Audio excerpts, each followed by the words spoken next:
Salam Bapak Ibu. Salam, selamat pagi. Mohon Bapak Ibu maju ke depan, yang ini bangkunya kosong, masa yang terisi cuma pinggir-pinggir aja. Tolong maju ke depan dong. Bapak Ibu silakan maju ke depan atau saya gandeng maju ke depan. Salam Bapak Ibu, selamat pagi ya. Selamat pagi Bapak Ibu.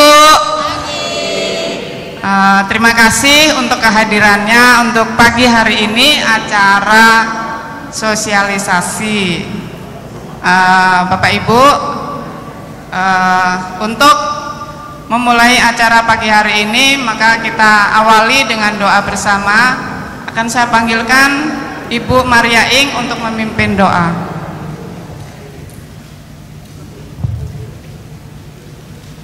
Mari Bapak Ibu kita hening sejenak, kita dengan doa pembukaan kita buat tanda kemenangan kita dalam nama Bapa, Putra dan Roh Kudus. Amin.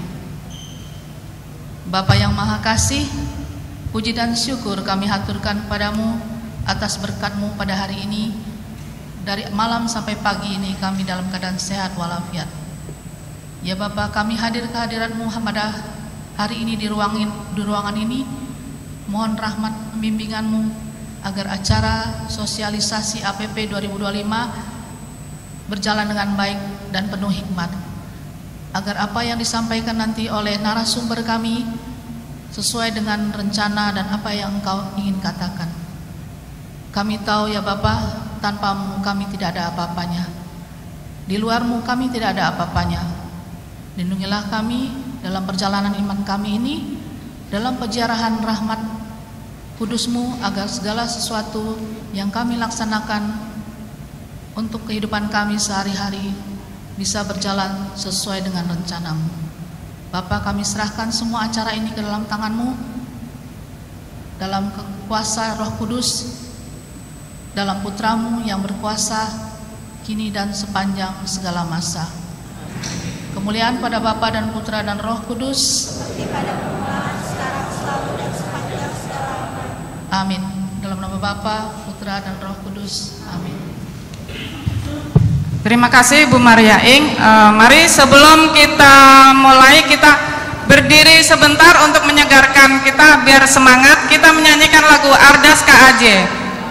Setelah Ardas KAJ kita akan menyanyikan lagu Jubileum, karena kita saat ini berada di tahun jubileum.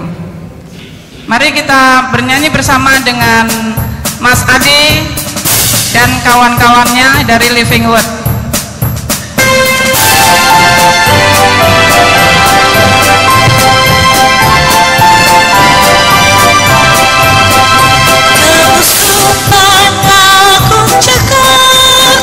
Sebagai persekutuan dan gerakan umat Allah berlandaskan beda hizbi, berjuang untuk semua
Oke, terima kasih Bapak Ibu, silakan duduk. Mari kita sebelum mendengarkan para narasumber, kita sambutan dari Ketua KKS kita, yaitu Ibu Rosita. Pada Ibu Rosita dipersilakan. Shalom Bapak Ibu. Saya berterima kasih ya Bapak Ibu, di weekend ini masih menyempatkan diri datang. Jujur, waktu saya cari waktu ini, itu uber-uberan, banyak bener acara di paroki kita, sampai nyari waktu susah banget gitu. Jadi saya appreciate, pasti Ibu Bapak Kaling, Korwil, pencinta kitab suci, pasti acaranya banyak. Tapi saya appreciate bisa datang ke sini.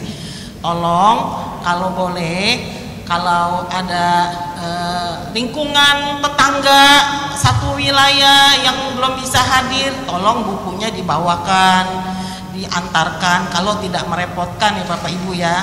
Tapi kalau tidak bisa, saya akan taruh di bawah nanti ya, di kotak-kotak itu tolong diinfo, suruh ambil, karena ini adalah rutinitas kita tiap tahun ya Bapak Ibu ya, untuk mendengarkan firman Tuhan, melihat aksi nyata, dan kemudian kita bersilaturahmi dengan sesama teman-teman lingkungan gitu ya Bapak Ibu ya.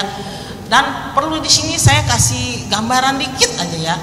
Kenapa undangannya ada bersinergi antara KKS dengan PSE? Itu banyak yang bertanya kepada saya, banyak yang WhatsApp saya nanya apa nih gitu. Jadi perlu saya jelaskan sekali lagi ya, mungkin Bapak Ibu ada yang sudah mengerti, tapi kalau ada yang belum tahu saya jelaskan. Bahwa kalau Prapaskah itu adalah sebenarnya leadnya itu PSE, karena ditekankan untuk aksi nyata. Makanya hari ini kita undang perwakilannya, nanti perwakilannya Bu Sulis akan memaparkan PSE itu apa. Karena ketika kita memandu, banyak orang bertanya juga gitu ya, bingung antara PSE dengan KKS gitu. Dan karena kita selalu berfokus kepada firman Tuhan, jadi selalu apapun yang kita lakukan, aksi nyata selalu berpatokan dengan kitab suci ya. Jadi KKS punya peran dalam memaparkan kitab sucinya dan disambung dengan aksi nyata gitu ya Bapak Ibu ya. Jadi intinya itu bukan dibalik, bukannya kita leadnya PSE bantu kita, tapi PSE itu punya hajatan nih. Kalau PI kita bantu hanya kitab sucinya gitu ya Bapak Ibu ya, kurang lebih seperti itu. Nanti Ibu Sulis dari perwakilan PSE akan memaparkan, baru masuklah tim KKS yang luar biasa nih dengan kitab sucinya gitu ya Bapak Ibu ya. Itu pertama. Kedua, pesan sponsor. Kita nanti hari ini akan mendata siapa yang bersedia menjadi fasilitator kitab suci selama PI dan bulan kitab suci. Kita mau data ulang ya tahun ini. Tolong di depan ada formnya, oh saya mau daftar, kasih nomor telepon, nanti kita info lebih lanjut untuk pertemuan atau gimana gitu ya. Karena saya dapat pesan sponsor banyak, ini nih banyak kursi kosong yang tidak datang nih ya, walaupun dari lingkungan atau dari fasilitator, tetapi nanti mereka membawakannya sebagai fasilitator di lingkungan, dan kadang-kadang dapat masukan ke saya tidak sesuai dengan temanya dari KAJ. Ini kan tema dari KAJ, kita hanya tangan kanannya KAJ nih gitu ya Bapak Ibu ya, dan tidak sesuai. Nggak apa-apa sih kalau Bapak Ibu mau mengundang fasilitator siapapun, itu haknya Bapak Ibu, tapi tolong ya buku itu dikasih ke fasilitator yang tidak hadir. Nih Bu atau Bapak, ini temanya gitu ya. Ada yang melenceng ke kiri ke kanan tidak sesuai, akhirannya kita punya message dari KAJ nggak sampai. Itu masukan ke kita loh, ke KKS seperti itu ya Bapak Ibu ya. Kalau dia tidak hadir di sini terus dia berani membawakan, dia mesti berani konsekuen membawakan temanya sesuai dengan apa yang disarankan, dibawakan oleh KAJ gitu ya Bapak Ibu ya. Itu pesan saya aja di situ. Sekali lagi terima kasih atas kehadirannya, terima kasih atas pelayanan Bapak Ibu ya. Tuhan berkati, amin.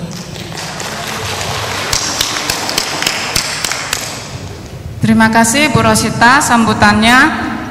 Sekali lagi saya ingatkan bahwa Bapak Ibu bagi yang bersedia menjadi fasilitator memandu acara PI di lingkungan-lingkungan, mohon segera mendaftar di depan.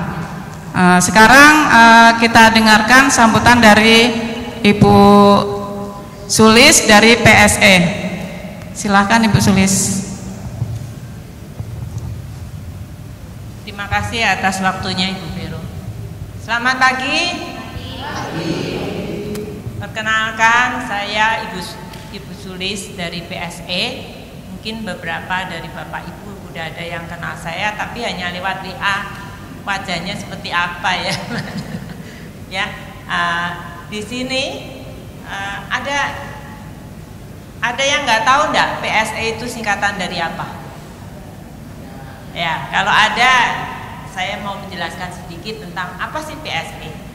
Jadi PSE itu adalah seksi pengembangan sosial ekonomi yang merupakan salah satu pelayanan gereja di bidang kerasulan sosial. Tugasnya menggerakkan dan mewujudkan solidaritas umat paroki, mengembangkan sosial ekonomi terutama mereka yang KLMTD. KLMTD tahu ya, kecil, lemah, miskin, tersingkir, dan difabel. Kemudian merencanakan dan melaksanakan, mengkoordinasi kegiatan pengembangan sosial ekonomi, melaksanakan pelayanan pastoral evangelisasi. Pelayanan pastoral evangelisasi, pelayanan yang dilakukan dengan pengorbanan dan kasih untuk mengabarkan Injil kepada umat beriman. Demikian.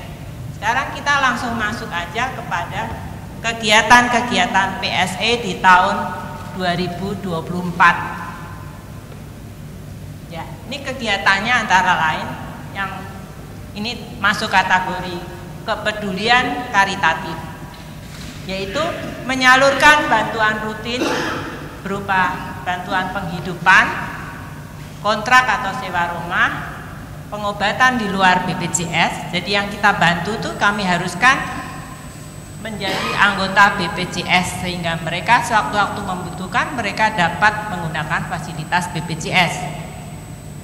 Tapi ada obat-obatan atau suatu tindakan yang tidak dibayar oleh BPJS. Nah itu mereka bisa mengajukannya ke PSE. Pendidikan di luar ASAK, di ASAK itu sekarang sudah berdiri sendiri, biarpun PSE masih mendampingin, karena yang diberikan bantuan juga mereka umat yang membutuhkan. Jadi PSE masih tetap mengiring untuk ASAK. Kemudian instansi sosial seperti Atma Brata itu dapat bantuan rutin dari kita. Poliklinik gereja, penyediaan obat-obat itu dananya dari PSE. Bantuan-bantuan lain yang kadang-kadang hanya sementara saja. Kemudian ada karitatif lain seperti modal usaha. Jadi umat yang memang sudah kita bantu, tapi mereka kesulitan modal usaha untuk mengembangkan usahanya, nah itu bisa mengajukan ke PSE. Nah PSE banyak ini yang sering tanya ke saya tentang iuran dana kematian. Jadi kami mengkoordinir iuran dana kematian, dan sedikit tambahan dari saya sambil mengingatkan bahwa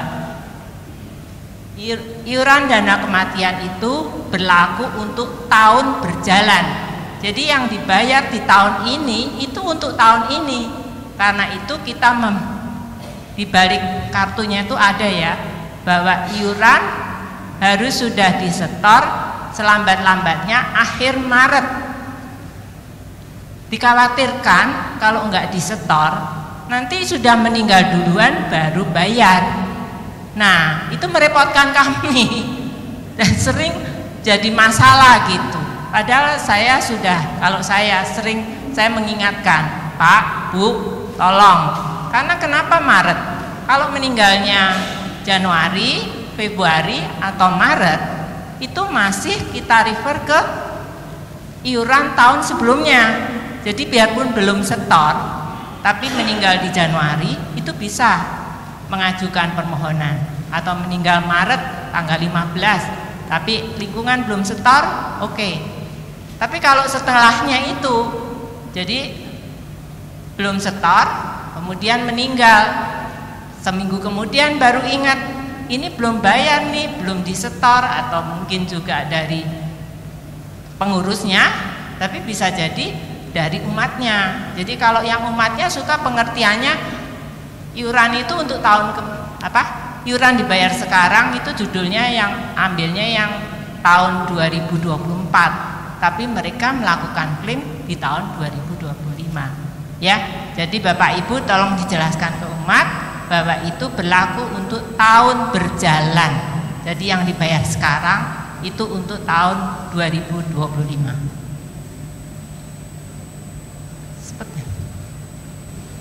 Ya, satu lagi yaitu bedah rumah tak layak huni milik umat prasejahtera. Ini kami lakukan melalui subseksi ANP. Jadi dananya dari dana ANP. Next. Ya, kami mengkoordinir juga program YTW, Celengan Yesus Tunawisma. Kemana dananya? Dananya itu kami salurkan untuk bantuan penghidupan sementara, Ibu. Karena YTW itu juga sifatnya sementara. Kalau dananya diambil dari situ udah habis ya berhenti juga bantuannya. Jadi mohon umat-umat tuh yang mendapat bantuan mengerti bahwa kalau kami lihat kehidupan mereka sudah normal, sudah lebih baik, bantuan kami hentikan. Kemudian juga instansi sosial yang membutuhkan dana untuk kelangsungan program kegiatan sosialnya yang terdampak pada saat pandemi. Oke, next. BKSY. Nah, ini lagi seru-serunya ini BKSY ya. Mungkin ada yang belum tahu apa itu BKSY. BKSY adalah singkatan dari Berkat Satu Yusuf, adalah Gerakan Berbela Rasa dalam Kematian dan Kesehatan. Kalau tadi dana kematian itu dananya hanya 3 juta, tapi kalau BKSY ini 10 juta. Jadi PSE mengkoordinir keanggotaan dan donasi untuk program BKSY. Ada umat yang saya mau terlibat, tapi saya nggak mau diminta KTP, KK gereja, KK sipil. Jadi saya mau sumbang aja, boleh. Namanya pending coffee, ya. Silakan, besarnya berapa terserah. Tidak harus tiap tahun, ya. Tapi kalau menjadi anggota tiap tahun bayar Rp80.000 per orang. Anggota dapat mengajukan bantuan dana kematian 10 juta, rawat inap 100.000, maksimum 90 hari dalam setahun kalau membutuhkan.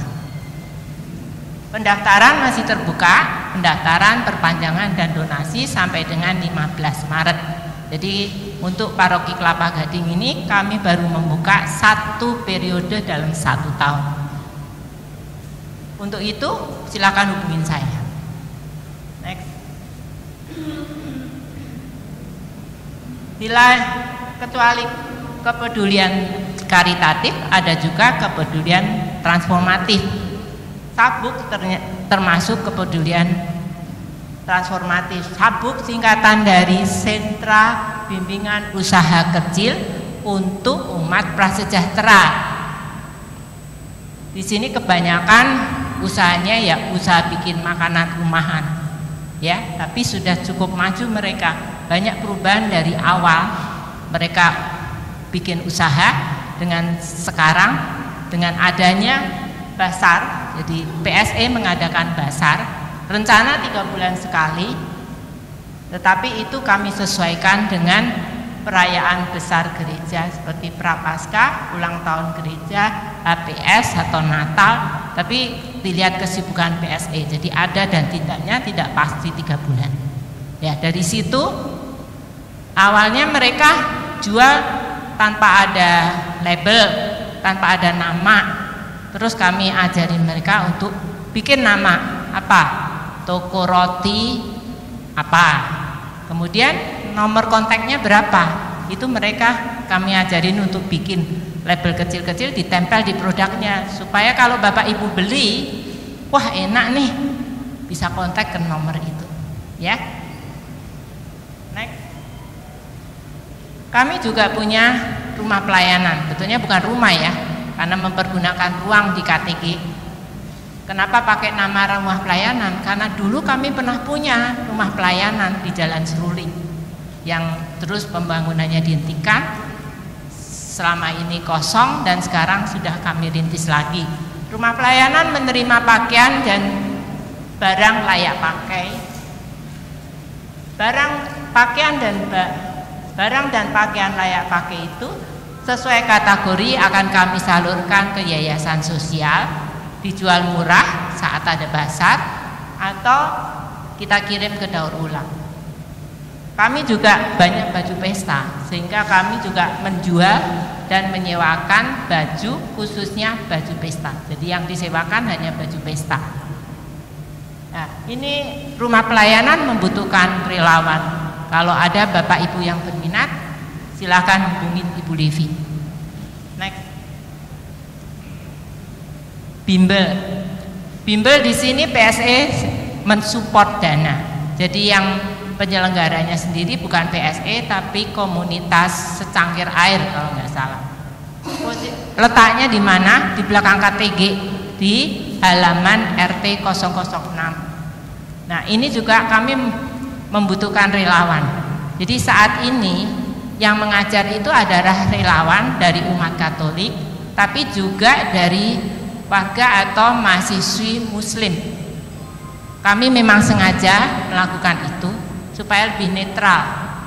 Dikhawatirkan hal yang dulu terjadi lagi, tapi dengan begitu akan kesannya lebih bagus, ya, karena ada guru-guru Muslimnya. Nah, bagi yang ingin menjadi pengajar juga, silahkan menghubungi Ibu Triana. Next. HPS, Hari Pangan Sedunia, itu jatuh pada tanggal 16 Oktober. Biasa PSE melakukan pendataan ulang untuk umat prasejahtera, kira-kira 1 bulan atau 1,5 bulan sebelum HPS, karena kami membutuhkan daftar yang baru untuk daftar penerima bantuan sembako saat HPS dan untuk tahun depannya. Jadi nanti HPS tahun depan lagi datanya akan baru. Kenapa didata ulang? Karena kami berharap bahwa umat itu kondisi ekonominya itu berubah. Tidak selalu mereka membutuhkan terus. Kenapa? Bisa jadi anaknya sudah tidak sekolah, Jadi sudah tidak ada biaya uang sekolah dan lain-lain.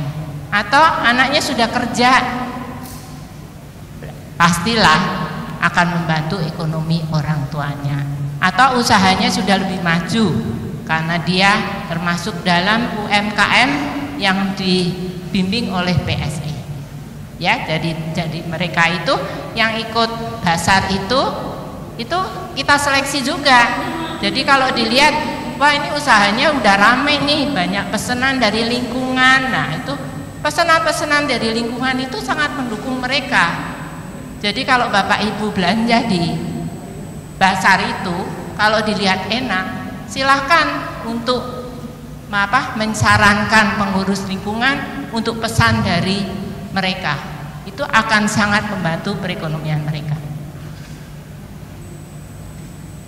Dan pada saat HPS biasa kami juga melakukan basar. Untuk ini silahkan hubungin Ibu Retno. Next. Nah, kami juga mendukung program balita stunting dari kecamatan. Jadi kecamatan biasa ada proposal bahwa mereka membutuhkan bantuan berupa ini. Nah, di sini yang pernah dilakukan oleh PSE yaitu memberi bantuan susu SGM Optigro, telur dan vitamin D tahun lalu untuk 64 balita. Jumlah balitanya itu naik turun, jadi ada yang sudah tidak lagi stunting, tapi ada lagi yang baru menjadi stunting. Kemudian juga bantuan ke posyandu berupa peralatan dan makanan sehat. Nah, Ayo Kerja termasuk salah satu dari program pengembangan sosial ekonomi untuk umat prasejahtera. Ayo Kerja, kami menghimbau Bapak Ibu yang punya usaha untuk mendaftar di situ. Jadi apalagi yang memang membutuhkan tenaga kerja, supaya pencari kerja itu bisa tahu, oh di sini nih ada lowongan pekerjaan dekat dengan rumah, sama-sama Kelapa Gading mungkin, atau mungkin di luar Kelapa Gading, tapi paling tidak mereka mendapatkan tambahan informasi bahwa mereka bisa melamar pekerjaan di situ. Saya beri contoh saja ya. Jadi ada anak yang menerima bantuan ASAK. Saya tahu bahwa dia tadinya hidup dengan neneknya. Jadi neneknya yang tadinya ngurusin atau biaya gitu. Neneknya meninggal, dia sendiri, tapi masih ada keluarga lain, tapi tidak terlalu. Maksudnya kita tidak bisa bergantung. Kalau nenek itu satu jalur ya, dia yatim piatu, ayah ibu nggak ada. Jadi kalau ke om atau ke tante gitu mungkin agak sungkan. Jadi biarpun dia kuliah dibantu oleh ASAK, tapi dia berinisiatif juga, atau mungkin ada yang nawarin untuk kerja. Jadi kuliah sambil kerja. Saya tanya, nah kerjanya jamnya bagaimana? Fleksibel. Jadi kalau dia kuliah ya boleh pergi kuliah. Nanti waktunya diganti, dia kerja di hari Minggu atau dapat shift malam. Nah, seperti itu sangat membantu mereka-mereka yang membutuhkan. Tidak cuma yang mahasiswa-mahasiswi, tapi juga pengangguran itu banyak di sini. Ya, kami menghimbau Bapak Ibu yang punya usaha untuk membuka kesempatan bagi mereka. Kan kalau kita baca-baca juga, Alfamart itu menerima mereka yang disability.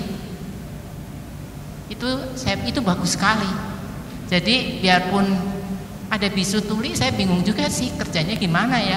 Tapi dia bisa bagian yang ngisi stok-stoknya, kurang apa, ambilin lagi, label-labelin gitu. Ya. Ini hubungin Ibu Yanti.